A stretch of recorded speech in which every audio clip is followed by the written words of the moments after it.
Sir. வணக்கம். Samson வழக்கறிஞர். நான் கடந்த டிசம்பர் 7ஆம் தேதி எனது மருந்தாளர் குமார் என்பவரும் அளித்த புகாரின் பேரில் காவல் ஆய்வாளர் V7 நொளம்பூர் காவல் நிலையத்தின் அழைத்ததின் பேரில் நானும் எனது வழக்கறிஞர் கார்த்திக் என்பவரும் சென்றிருந்தோம். எனது மனுதாரர் குமார் என்பவருடன் அவரது நண்பர் ஜெய்சிங் என்பவரும் வந்திருந்தார். இந்த சூழ்நிலையில் சுமார் 7லிருந்து 8 மணி டிசம்பர் 7ஆம் தேதி காவல் நிலையத்தில் நாங்கள் செல்லும் போது 150க்கும் மேற்பட்டோர் இருந்த ஒரு அசாதாரண சூழ்நிலை நிலவியதால் நான் எனது மொபைல் எண்ணிலிருந்து காவல் உதவி எண்ணுக்கு தகவல் தெரிவித்தேன். இருப்பினும் சிறிது நேரத்தில் 200க்கும் மேற்பட்டோர் காவல் நிலையத்துக்கு உள்ளேயும் வெளியும் குவிந்தனர்.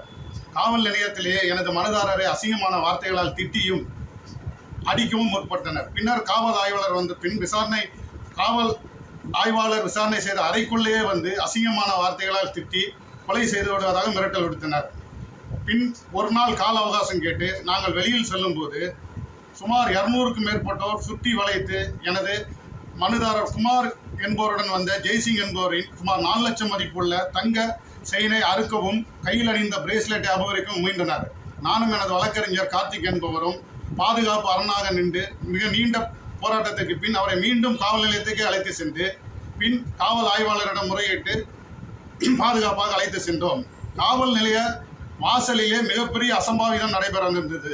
சுமார் 200க்கும் மேற்பட்டோர் அரசியல்வாதி போர்வையில் ரவுடிகள் உள்ளே நுழைந்து அசிங்கமான வார்த்தைகளால் திட்டி ஒரு வழக்கறிஞர் என்று கூட பார்க்காமல் எங்கள் மீதும் தாக்குதல் நடத்த முற்பட்டனர்.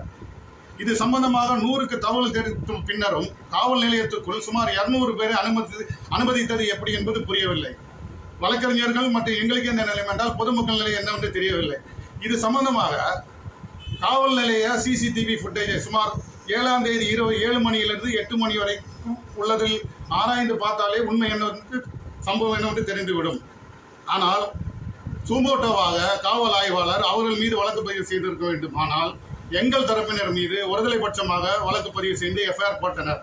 பின்னர் நாங்கள் ஜாயின்ட் கமிஷனரை பலமுறை அணுகி முறையிட்டு இது சம்பந்தமான வீடியோ ஆதாரத்தை காண்பித்த பின்னர் அபாஸ் என்கிற முகமது அபாஸ் மீது வழக்கு பதிவு செய்யப்பட்டது, FIR பதிவு செய்யப்பட்டது.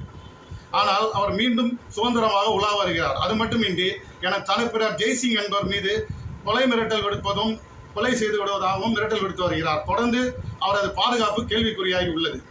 சார், இப்போ இது சம்மந்தமாக கிட்டத்தட்ட ஒரு 7 மீடியா சேனல்ஸ் இருக்கும். ஒரு பேட்டி கண்டாங்க கவுன்ஷாப்ஸில், FIR போட்டாங்க. இதுவரையும் அந்த முகமது அப்பாஸ் அவர் மீது எந்த ஒரு நடவடிக்கையும் இதுவரை FIR போட்டதுக்கப்புறம் மேற்படி நடவடிக்கை எடுத்ததாக தெரியல. அவர் ஃப்ரீயாக தான் சுற்றிட்டு இருக்கிறாரு. இது ஒன்றும் இல்லாத புகார். ஒரு BBCL வஜ்ரா அப்பார்ட்மெண்ட் என்ற அப்பார்ட்மெண்ட்டில் ஓனர்ஸ் அசோசியேஷன் சம்பந்தமாக முறையாக ஃபார்ம் 7 பெற்று தேர்தல் நடத்தி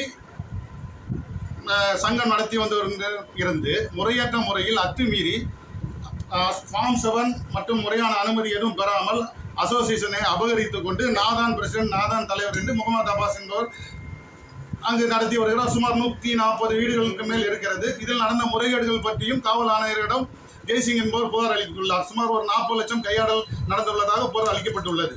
ஆனால் இது சம்பந்தமான புகாருக்கும் ஜெய்சிங்க்கு என்ற சம்பந்தம் இல்லாத போதும் ஜெய்சிங் மீதும் FIR போடப்பட்டுள்ளது. காவல் நிலையத்திற்குள் சுமார் 200 பேர் காவல் ஆய்வாளர் உதவி